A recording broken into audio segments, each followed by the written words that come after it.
Un nouveau membre de la famille royale inquiète. Après le roi Charles III, atteint d'un cancer, Kate Middleton, malade, ou encore la reine Camilla, épuisée, si est-il le prince Edward qui fait parler de lui. Depuis janvier, le petit frère de Charles III n'est quasiment plus apparu en public. Une mise en retrait sans raison officielle qui cause bien du souci. Mais que se passe-t-il dans la famille royale ? Depuis plusieurs mois désormais, il semble qu'une malédiction ait touché le clan. Atteint d'un problème de prostate, puis d'un cancer, Charles III s'est mis en retrait de ses fonctions royales, tout comme sa belle-fille Kate Middleton, qui a vécu une mystérieuse et très lourde opération au ventre.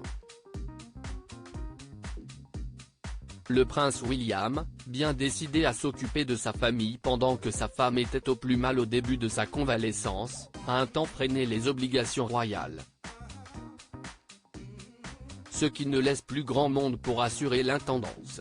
Surtout que le prince Edward, lui aussi, a demandé quelques semaines de repos.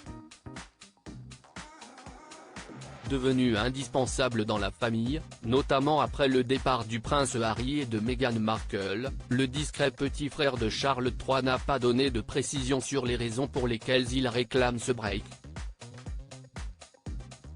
Sa santé lui joue-t-elle également des tours ? Si la famille royale n'a pas communiqué sur le sujet, il s'agirait sûrement plus d'un petit surmenage, lui qui enchaîne les activités depuis de nombreuses années, que d'un pépin de santé physique. Rappelons qu'il a vécu un voyage épuisant, fin janvier, en faisant l'aller-retour pour 4 jours en Argentine. En tout cas, il ne semble pas s'agir de problème avec son épouse, la duchesse Sophie d'Édimbourg. Le 26 février dernier, c'est en effet avec elle qu'il a fait une rare escapade à Manchester pour tester des vélos adaptés aux athlètes paralympiques. Un clan fragilisé. Il faut dire que Sophie Rhys-Jones fait partie des seuls rescapés des membres seniors de la famille royale. Ou plutôt des seuls, le clan doit en effet compter sur 3 femmes en ce moment. Outre la mère de Lady Louise et du jeune comte James, la princesse Anne et la reine Camilla peuvent-elles aussi tenir leurs engagements pour l'instant. Mais le rythme tellement effréné commence à les fatiguer. Camilla tout particulièrement. Épuisée par les derniers mois, pendant lesquels elle a dû gérer toute seule pendant que son mari s'occupait de ses soucis de santé, la souveraine a pris quelques jours de repos et devrait s'envoler discrètement vers une destination au soleil dans les prochains jours.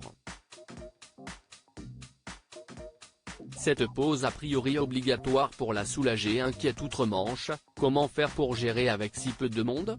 La solution serait-elle de recruter des doublures parmi d'autres membres de la famille ? Pour le moment, aucune décision n'a été prise en ce sens.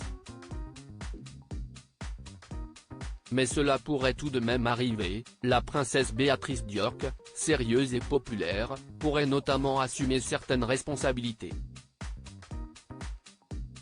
Sans parler du prince Harry, prêt selon ses proches à faire un retour temporaire dans la famille royale, le cadet de Charles III se tiendrait à la disposition de son clan.